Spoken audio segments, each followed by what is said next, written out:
People close to Nick Saban are saying that he will return to coaching. Saban got out of coaching right at the cusp of the NIL world. And it's interesting because we also talked about Marcus Freeman last week, how he's kind of a special coach in this NIL era, and this era that's all about individuality. And I feel like if Nick Saban were to come back, he would perhaps have a similar sort of vibe. We all know the impetus for the rumor was the fact that Shane Gillis called him out, potentially having gone backdoor in the recruiting process. Yeah. And now Saban, being the competitor he is, he's like, that comedian, I'm going to go prove him wrong, and I'm going to do it the right way in the NIL era. So thank you, Shane Gillis, for starting this. Shane Gillis delivers yet again. Scottie Scheffler won the Open, and this is crazy. Tiger Woods, 1,197 days from his first major win to win his fourth major. And today was 1,197 days since Scheffler's first major win to his fourth. Is this proof that we're living in a simulation? No, this is proof that that is the best a human being possibly can do. It's sort of the Fibonacci sequence of numbers with pro golfers. He's won 4 majors before the age of 30. That's insane. He's even more successful than Tiger in that same 3-year period. And I mean, yeah, if he did win the US Open, he would have had the Grand Slam before age 30. Scottie is awesome to watch play golf. On the other hand, his perspective on winning, while healthy for him, sort of bums me out. It's 100 times more fun to root for someone who will obviously live and die on the outcome. Some of our other greats, there's almost no balance. Michael Jordan, Tiger, it's just like do or die. This is everything. In general, to achieve greatness and achieve these great things, you have to kind of be that way. I understand this guy's take, and that's what we love about sports. That's why we're talking about it all the time. So an MJ type approach would be like an Achilles from Troy, a demigod. I would liken Scottie to Maximus Decimus Meridius. He's a leader who does not want to be wearing the crown. That is exactly the sort of tone when I hear Scottie sit up at the counter right there and says, I'm good at this. I'll continue to do this. I absolutely love it, but it's not fulfilling. And that's why everybody loves it. Absolutely insane. And then there's some other like crazy stuff going on surrounding this. So this tweet was wild. Scottie gaining more than 8 shots with the putter this week. This is like if mid-career Tom Brady added a sub 4.3 40 speed. This is absolutely insane. Bryson said this. It's actually kind of hilarious. Quick little clip, 11 seconds. Yeah, I mean, Scottie's in a league of his own right now, and I played with him a bunch in college, and he was not that good, so he's figured out a lot of stuff since then, and it's really impressive to see, and something all we can learn from. It's interesting because with golf, you see sometimes guys have these like just drastic improvements that kind of feel maybe out of nowhere. What do you think? What do you think are the factors to that? Because like in golf versus football or basketball, to have such drastic improvements, you have to really improve your athleticism so much more. Like to get your speed improved, it takes a much longer time. I feel like like you could do it in an off season, but to get it improved to a point where it's making a big difference could take a couple of years, really. But for golf, you could be golfing, you could be at the driving range and somebody gives you one little pointer and it changes everything about your game, you know? That's a great analysis. It's like you can work on your speed for a year and focus just on that. And you take off like 1/100th of a second off your forward. It's like, that's the best you can do. Like if somebody gives me a good pointer in golf. Yeah. And golf is like, hey, keep your head down. And I won the Masters. Scott, what do you think? Is it that easy? Hold on. It cuts against everything you guys are talking about golf being the most mentally difficult sport. Is it harder to train your body and improve your body to a certain degree, or is it harder to fight your psychological hurdles and break those barriers? I see what you're saying. It is the most mentally difficult sport when it's like go time performance, but like in terms of like improvements, like. Well, you still have to battle yourself every single time you're out there and practicing. So like, yeah, you can make a tweak. Okay, turn your golf, the face of the club this way, that way, so on and so forth. But if you don't strike it well after like, you're not going to hit that purely every single time. So you're still going to end up having that mental battle to fight through. And if you're not able to like correct course internally first, then you're always going to have that issue, regardless of the tweak or the comment or what it's perceived as an improvement in your game. Sure. Okay. But then it's okay, like, do you have something, Mike? Improving at golf is so much, there's so much muscle memory. I think maybe even more so than football, actually, you know, because like you would find like so much muscle memory if you've had a bad habit for so long, or you're trying to add a different thing. Like you have to be conscious of it every swing for a while before it's second nature. It's just like a lot of unlocked. I as a golfer, me personally, I feel like there's a lot of unlocked or locked up potential. And if someone would just teach me that I could really get a lot better, and if I would just listen, that I can really drive the ball more than 120 yards. Teach me when I'm in the mood to be taught. Lead me when I'm in the mood to be led.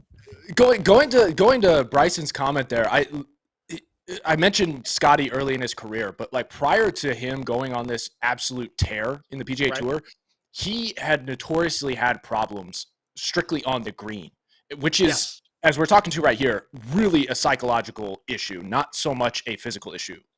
99% of the world can putt a golf ball to a certain degree and toward a hole. Like Scottie, that was his like Achilles heel, and it continued to come up over and over and over again. And he was having top 10 finishes all the time, but he could never finish. He could never put the ball in the hole. There seemed to have been some sort of shift. And I'm not sure what it is exactly. Or when did he not? Am I wrong? Did he not change the type of putter that he used? I thought I saw that. I might be wrong. Yeah, I mean, he definitely changed putters as people are prone to do. Like that's not. He uses the Happy Gilmore hockey puck, hockey stick. Hey, Scottie does. Apparently, he has a cameo in Happy Gilmore too. So add actor to the list of accomplishments.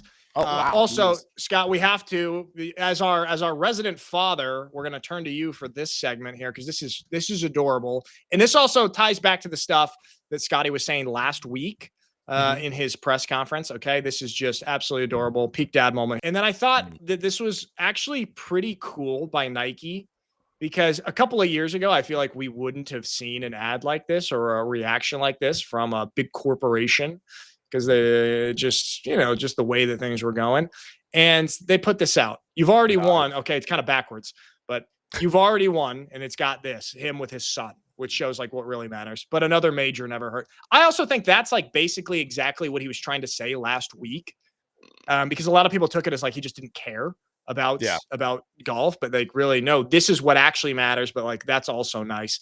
What do you guys think of this, Nike putting this out? I think he had an incredible, which we should show here in a second, an incredible rebuttal to the question being like, okay, now that you won the Open, can you really address more deeply what you were talking about early on? Like, are you already moving on to thinking about dinner at this point in time? Are you done with the elation? So on and so forth. And he gave an incredible answer to which I don't want to put words in his mouth. I think it's best for him to just say it. But going back to his putter thing, sorry, this is wedge in the conversation. But going back to the putter thing, it's not unknown for guys to switch up putters. Like that's a thing. Yeah, people get like really tied to certain specific putters, but it's not like terribly crazy. I think what really ultimately happened was more of a psychological switch in Scottie's approach.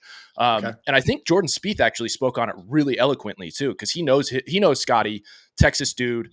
He knows him from way back when, and he was talking about how his ability to just shut off, as a superstar. Oh yeah. Let's bring this up. Let's pull it up. Yeah, I've got actually both of them here. What you were saying. So let's do Spieth here, and then we'll do what Scottie had to say. His response after winning. Here's Spieth. He doesn't care to be a superstar. He's not transcending the game like Tiger did. He's not bringing it to non-golf audience necessarily. He doesn't want to go do, the stuff that, a lot of us go do corporately, anything like that. He just wants to get away from the game and separate the two, because I know that he, at one time felt it was too much, that he was taking it with him. And, whenever he made that switch, I don't know when it was, but, he has hobbies, he's always with his family. They're always doing stuff. So I think it's more so the difference in personality from any other superstar that you've seen in the modern era and maybe any sport. I don't think anybody's like him. He doesn't. It's almost that he's like just explaining. Yeah, he's kind of like a pretty balanced guy in his life. Like, and he's able to have. He's just like a regular guy. But I do have something that pushes back against this. And Mikey, I think you're gonna love it. But I'll play it after we go to Scottie's words. Here's 2 minutes of Scottie after winning, and this is kind of in response. The reporter asked him about his comments last week that just went crazy. And here it is. Yep. Congratulations, Scottie.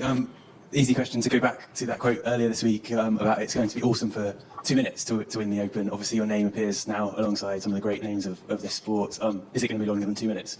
Yeah, I mean, I think we live now in a day and age of where, clickbait is kind of what people look for, and you can shorten a 5-minute clip into, 3 words. I think really underestimates what I was trying to communicate. Maybe I didn't do as effective of a job of what I would have hoped to in communicating that, but at the end of the day, I have a tremendous amount of gratitude towards moments like these. I've literally worked my entire life to become somewhat good at this game, to be able to play this game for a living, and it's one of the great joys of my life being able to compete out here and to be able to win the Open Championship here at Portrush is a feeling that's really hard to describe. I'm very fortunate to be able to come out here and live out my dreams.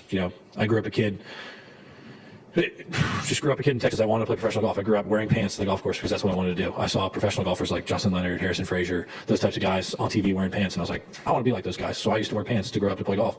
And it'd be 100 degrees out. I'd be way too hot. People would make fun of me, but that's what I want to do. I want to be a professional golfer, so I wore pants. And I don't know why I'm so lucky that I get to live out my dreams, but it's something that I'm very grateful for. And so if somebody's going to listen to the comments I had this week, I would encourage them to listen to all of it. And hopefully I did a good job of communicating that, this is amazing to win the Open Championship. But at the end of the day, having success in life, whether it be in golf or work or whatever it is, that's not what fulfills the deepest desires of your heart. Am I grateful for it? Do I enjoy it? Oh my gosh, yeah, this is a cool feeling. I can't wait to get home and celebrate this championship, with the people that have kind of helped me along the way. But at the end of the day, it doesn't fulfill the deepest desires of my heart. And but it's just when you haven't lived it. Something I actually talked to Shane about this week was, just because you win a golf tournament or accomplish something, it doesn't make you happy. It doesn't, maybe for a few moments, maybe for a few days, but at the end of the day, there's more to life than playing golf. But I'm pretty excited to go home and celebrate this one. That, I think it's just, he's a pretty balanced guy, and like he's having success in his job. And then he's also cares deeply about his family and his hobbies, whatever those may be. What do you guys think? What are golf players' hobbies outside? Because every guy who works in an office, their hobby is golf. So golf guys, his hobby is they go going work to in the office. Yeah. I just go push some paperwork around on the weekends. Just really, really passionate about it. They lease out or rent an office space at a WeWork, and they go in there. So to blow off some team. Blow off some steam with the boys. A couple of brewskis, make some faxes. I think what Scottie's saying is beautiful. It makes sense. However, not everybody feels this way. And Mikey, you kind of pushed back against that sort of sentiment last week. And this guy also feels the same way. Glute activator. There you go. On one hand, Scottie is awesome to watch play golf. On the other hand, his perspective on winning, while healthy for him, sort of bums me out. It's 100 times more fun to root for someone who will obviously live and die on the outcome of this ridiculous sport. And I think that there's probably a handful or a good percentage amount of people who kind of feel this way, because some of our other greats, like, they don't really have this perspective. There's almost no balance. Michael Jordan, Kobe, or like even Tiger. It's just like do or die. This is everything. And so what do you make of that? Mikey, do you agree with that? I think that you kind of do, don't you? And Scott? Yeah, I agree with that because, and it's not even just a sports thing. It's like you look at all the best like entrepreneurs and people who started the companies that are the foundation of America and the world. Like you listen to those stories, you read the biographies on those people. There is no balance. They are so obsessed to the point where it was psychotic, and they ignored their family. Most of them were bad partners or parents because they were so obsessed with this thing that it was just illogical, like what they were willing to put into it. And so I think in general, to achieve greatness and achieve these great things, you have to kind of be that way. But when I think you can get away with it, and there's exceptions. Yeah, there's exceptions. Okay, Scott. Look, I understand this guy's take completely. And I understand what Mikey was saying in our previous episode about, the MJs. He would never say something like this because he's so hyper-focused, so like locked in and obsessed with winning to a point in which it's almost unachievable for the normal person. And that is what people are driven to pursue, pushing yourself to the heights and all that kind of stuff. And that's what we love about sports. That's what we love. Like, that's why we're talking about it all the time. And that's why people spend billions of dollars across the world to watch these things happen. So to invoke some fictional characters, so an MJ type approach would be like an Achilles from Troy, and seeing how he is untouchable. He's a demigod for all intents and purposes. Nobody, not even Hector, the Prince of Troy, who's an incredible athlete, an incredible fighter, can match his skill set. He can try, but fails in the end. And you see ultimately that single-minded approach destroy the man who is pursuing that. I would liken Scottie to either Hector, or probably more accurately, why everybody loves this movie and this character is Maximus Decimus Meridius. He's a leader who does not want to be wearing the crown. That's why everybody loves him, because he is incredible, but he doesn't want to do it. And that's what I get. Like, that's why I think people love Scottie is because he's a vanilla bean sort of flavor. He's not trying to be out there and building his brand socials that we're so accustomed to, but he's one of those tried and true archetypal guys that does not want what he is so good at. And that's why everybody loves him. There's something that's a really good. Yeah, that was actually very, very beautiful. I liked you in putting in all of those characters. Also, Gladiator. Oh, he's a cinephile. Look, we know movies. There's actually something really, really cool and impressive about Scottie, as we just saw, like at least in this stretch of the career, match Tiger Woods, who did not seem to really have that sort of mentality. I mean, he was like a prodigy from age 3, and he blew up his whole personal life. I mean, that wasn't really golf related, but he was just all about golf. And Scottie, where he's kind of all about family and balance, and I golf as well, I want to be good at it, but still achieving the same level of heights. There's something really, really impressive about that and inspiring about that as well, don't you think? That doesn't diminish Tiger's pursuit and his greatness at all. I think his point differential during that span was even leagues above what Scottie's is, which is already in triple digits. He's like Scottie in those wins and throughout that time span has 111 fewer strokes than the next closest guy, which is, dude, what are you even talking about? That's insane. And then that's crazy. And then I think Tiger's was like 180 or something even further. So it's like his greatness is not diminished whatsoever. But from a normal perspective, like you got to look at it and be like, okay, this guy is still winning the exact same amount. He's still winning to a degree that's untouchable by everybody else in the field. And there's an argument to be made that this field is actually more skilled across the board than say when Tiger played. That I've heard that floated around. I'm not going to make that argument, but it's something to consider. As they say, you can't have it all, but Scottie's kind of having it all. That's how I would put it. You can kind of. Scott, you're talking about the other archetype of the great achiever, and it's kind of like the unwilling leader, and it's kind of like the Marcus Aurelius philosophy and approach to that kind of position. So there is that other way to do it. Well, John Snow. I mean, it's great that you bring up Marcus Aurelius, because even in the movie Gladiator, it's Marcus Aurelius who tries to give the emperor's seat to Maximus. And Maximus is like, I do not want to do that. I want to go back to my family. I want to go be with them. I want to be a farmer. I want to do this. That is exactly the sort of tone and feeling I get when I hear Scottie sit up at the counter right there and says, look, I'm good at this. I'll continue to do this. I absolutely love it, but it's not fulfilling. And that's exactly what Maximus's message is. Him and Lucas don't play date. Yeah, this is such a great comparison. I love that comparison. Scottie Scheffler is Maximus. What's his name? Maximus what? Maximus Decimus Meridius. There we go. Okay. Scott's got that locked down. Maximus Decimus Meridius. There we go. I got it too. All right. So Scottie Scheffler impressing us all and looks like a good dad at the same time. There we go. We got to talk about this. It's just rumors, okay? But it's really, really interesting rumors and will be kind of groundbreaking and be fascinating. So people close to Nick Saban are saying that they believe he will return to coaching. Obviously, Saban got out of coaching right at the cusp of the NIL world. He kind of saw that coming on and then got out. But now these rumors circulating that he might be getting back into coaching. And it's interesting because we also talked about Marcus Freeman last week quite a bit, and how he's kind of a special coach in this NIL era, and this era that's all about individuality. And in a special way, he's able to still keep that kind of old school traditional college football team vibe. Of course, you still have the individuals and the guys getting paid big bucks, but it seems like he's one of the few coaches and programs that are able to still have that in this era. I feel like if Nick Saban were to come back to college, he would perhaps have a similar sort of vibe. What do you guys make of these rumors and Saban if he were to come back and coach football? With Marcus Freeman, like, don't you think it would be much more difficult for him to do what he's doing if he wasn't at a place like Notre Dame? Like if he was at, like it has such a tradition, and you do attract such a better person and kid that it does make it more doable.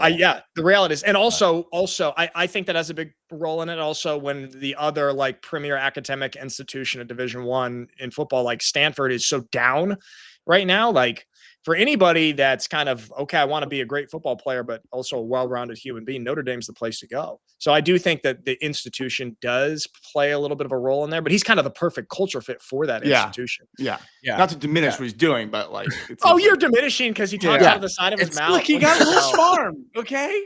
Oh yeah, it's fine. We'll grow out of it. I can't even do It's a growing pain. as well as you do it, Mikey. Mikey does it great. Yeah, I make fun of Scott, a lot of people. You do. Scott, what do you think? I gotta say, yeah, look, it would be disingenuous to not accept the fact that it's right place, right time, in that Marcus Freeman ended up being head coach of Notre Dame. But there was a reason why he was selected within the coaching staff of Brian Kelly and all of that. Like, the dudes connected with him on a deeper level. And we all know, like, assistant coaches, when they're there, there's a different level of connection between those guys that you're in the trenches with essentially on a day-to-day, doing indies that Nick so much hates. I'm out. My knee hurts. Just in the film room and everything like that versus the head coach. And to be able to transfer to a head coach and seemingly keep that same sort of love and connection with the dudes across the entire roster is incredibly unique. And I think you guys are right. Like, Notre Dame is one of those special places that I think attracts, or that's what's so attractive about Notre Dame, is that it attracts people who are thinking in that way and want to be led in that way and want to be a part of a program and that is living those tenets out. So I think there is part of Marcus, right place, right time. But things are supposed to go the way they're supposed to go. Exactly. I think it was perfect there. And then going to Nick Saban, like, look, we all know the impetus for this. We all know the impetus for the rumor was the fact that Shane Gillis called him out for potentially having gone backdoor in the recruiting process. Yeah. And now Saban, being the competitor he is, he's like, F that comedian. I'm going to go prove him wrong, and I'm going to do it the right way in the NIL era. So thank you, Shane Gillis, for starting this. Shane Gillis delivers yet again. He has an influence and a grip on culture, whether you want to admit it or not. And if Nick Saban comes back to football, it's because Shane Gillis is on a dartboard of his. Yeah, exactly. And he wants to come back, and he wants to go and beat Notre Dame. I don't know, comedian. But I do think, stupid comedian, not even funny. His SB's jokes were offensive. No, Saban is cool. He would not be offended. Yeah, I think he wouldn't say the word offensive. Yeah, but Saban is also another guy who, have you seen, like, if you go back to when he was at Alabama and the way that he spoke about his players, it does remind me a little bit of the way that, like, Marcus Freeman does when he's talking about, yeah, look, like, these guys, hey, yeah, we've got a lot of the best players in college football, but only X amount of them are going to go play in the NFL. They need to be well-rounded. There's a little bit of a, I don't know. I don't believe it as much. No offense, with a university like Alabama. Like, I don't know, but he has the right sentiment. He has the right philosophy. I think he's also just a really, really inspiring, great leader of men. But how do you think he would operate in this NIL era? I mean, rumor has it he was already doing it. Yeah, I think he would have been totally fine. I think it's more of a personal preference of his that he stepped out and is using the NIL transfer portal era as like a problem. I think what would have happened though with his program is he was well known to have just absolute dogs in the chamber, second, third string guys for over a decade. I mean, even second stringers were getting drafted. Third stringers were getting tryouts and getting picked up, free agency and stuff like that. So it's like, I think he's looking at it and realizing, oh shoot, I wouldn't have the ease or the ability to continue to build with the momentum I have because of the transfer portal era with the NIL. He would have to continue to fight to keep those second, third string guys to stay, so that when those other guys move on to the NFL, they can move up. Like that excuse or that ability to keep them there with that sort of thinking wears thin. And I think Nick, just being at his age, was probably like, I don't want to go through that right now. Maybe I'll wait till the NIL era. Maybe some rules can be put in place that I, as the leader of the committee, can put in place, and then I'll go back to coaching. Yeah, maybe he's really pulling the strings, thinking long term. So that's like if the rumors are if he goes back to college. There's also rumors circulating that he would maybe go to the NFL. And I did hear one interesting one that I think would be kind of cool. And it is, okay, Brian Schottenheimer at the Dallas Cowboys. That's going to be one and done. Okay, I don't foresee that being great. All right, no offense, Brian, but I'm not feeling it. Sorry, Jerry. How cool would it be if Nick Saban comes out and goes to the biggest brand in sports, the biggest brand in college football for the last 2 decades in coaching, comes to the biggest brand in all of professional sports, helps revitalize them? What do you think of that rumor, Saban to the Dallas Cowboys in a year? That'd be so cool. That'd be so fun to watch. Oh my gosh. And Hard Knocks on that, the turnaround, the whole reframing, the whole culture. I think that'd be so cool. I think on paper, I agree with you guys. but we've seen him go to the NFL and we've seen it not translate, especially at the Miami Dolphins. Different organization. I get it. Different vibe, different environment. But Saban, I think his formula, I don't know if it translates to grown ass men with millions of dollars getting in their pocket and families and being talked to like they're 18. But that's what college is now. It's grown ass men attitude with millions of dollars now. Well, you know, but there's a difference in reality. Like they think they are, but they're not. Whereas the NFL guys actually are kind of thing. Let me say one thing about Saban not working at Miami. Okay. You know, the quarterback that he tried to draft at Miami, do you know who, and the Dolphins, medical team did not clear him in his physical, and he went to a different organization. Do you know who it is? Drew Brees. Yeah. Saban wanted Drew Brees. Yeah.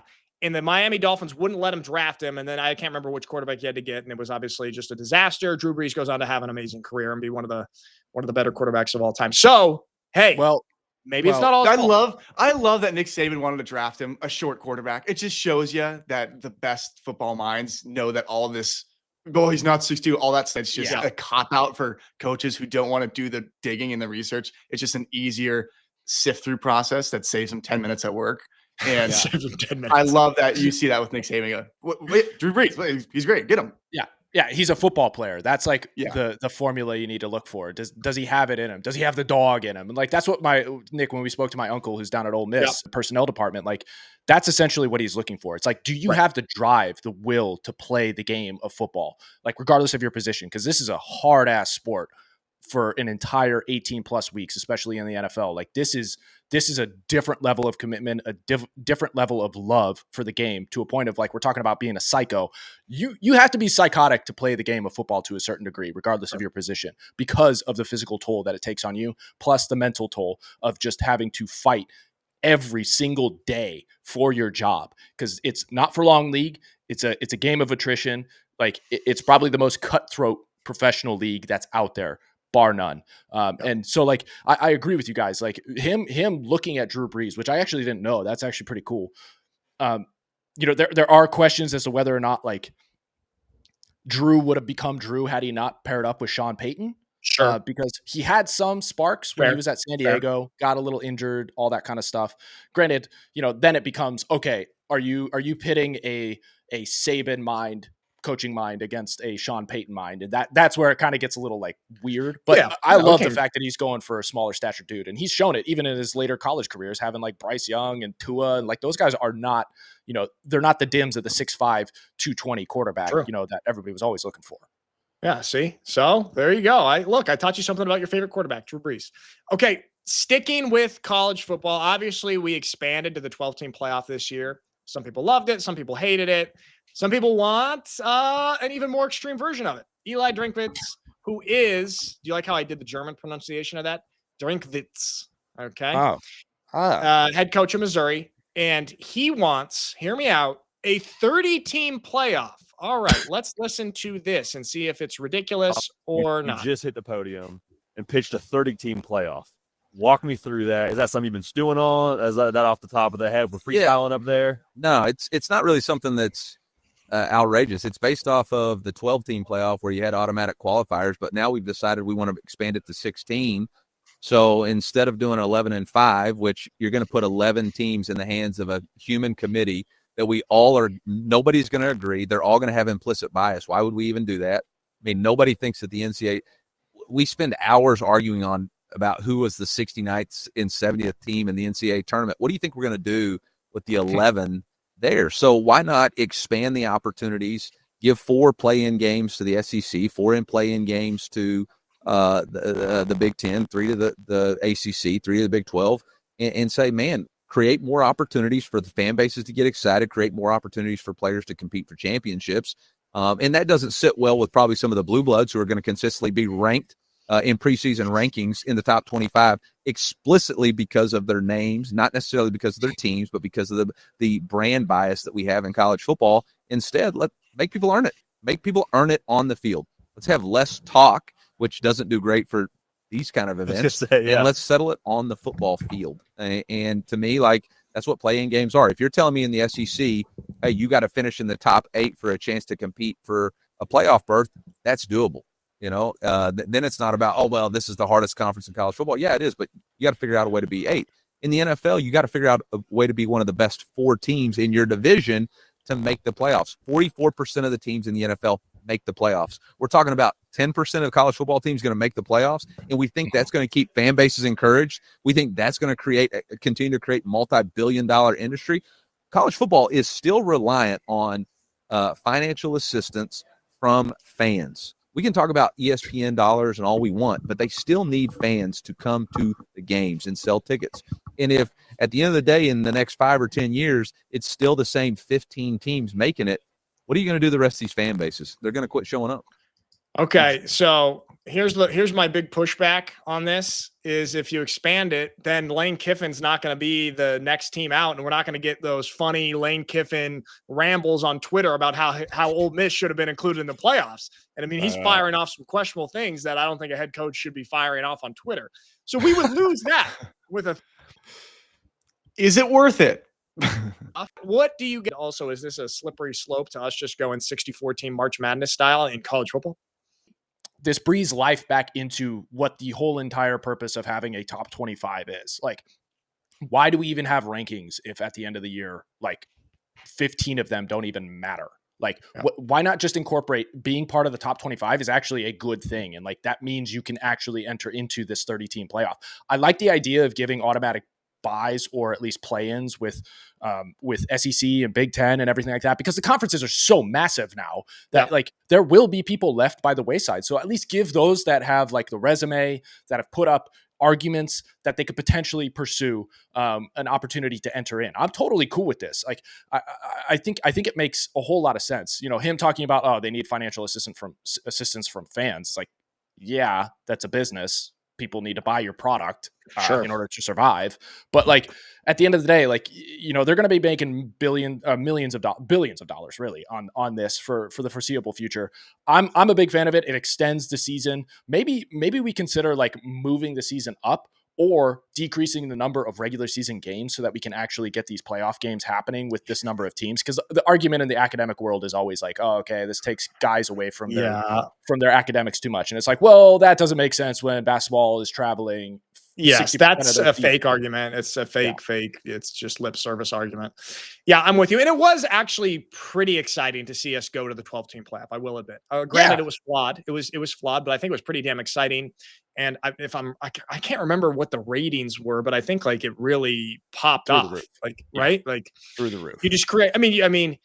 The one thing that I do think is interesting is when he brought up the percentages compared to like, okay, 14 teams in the NFL, that's 44% of the 32 teams make the playoffs. And right now we have only 10% of the 125 Division I football schools make the playoffs. Like, let's bump that up a little bit. Let's get some more organizations and universities involved in having the chance here. So I do think that there's something there. I just wonder then like, well, then when does it stop? I'm always I'm a big slippery slope guy, dude. I'm a big slippery slope guy because we're going to go 30 and then it's going to be like the 31st through 35th team are like, yo, what? We're in the top half. We should have a chance.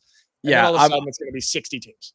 I'm with you on that. It's just, I think there's some credence to what he's saying, but there's so many teams in college Division I, single A, or what was formerly known as single A, that have the opportunity to go into the playoff. But we all know that there is a steep decline once you get to like, call it when you get beyond like rankings of 45 to 50 and then you get into that latter half, there's a massive decline. So if we're talking about getting 44% of the entire field in, we're going to have some really bad games, and that's just going to hurt, as he's talking to the product on the field. Yeah, they get an opportunity, but like, what are people going to care about when the games are 63 to 14 or something like that? We're having that problem in the European League of Football right now when there's like, I mean, you have some of these blowouts that are like 60-3 and it's just nobody I had to broadcast one of those and I was the broadcaster. And in the second half, I'm just like, first down. All right. It's just like, it's hard to watch. And you had to be the wizard of broadcasting. Hey, that was the wizard of broadcasting. All right. Take no look at the man behind the curtain. Mike, what do you think? 30 teams in the college football playoffs. Crazy, cool, wild, crazy, silly? Horrible for the health of the players, but so fun to watch. Yeah. The bigger you make the tournament, even in football, I just think the more fun and chaotic it's going to be, you're going to have crazy injuries. You're going to have guys stepping up, new stars made. Like you're going to lose your starting quarterback, you're going to lose starting receiver, and new guys are going to step up and shine like crazy. And then you'll get a lot of transfers because they'll get their shot. And I just think from a viewer perspective, it's incredible. It would be so fun to watch, and it makes so much money. But it would just be horrible for players. Here's the thing: like in college basketball, it's awesome because I think there's a higher percentage chance of a team that's worse than another team winning on a given night.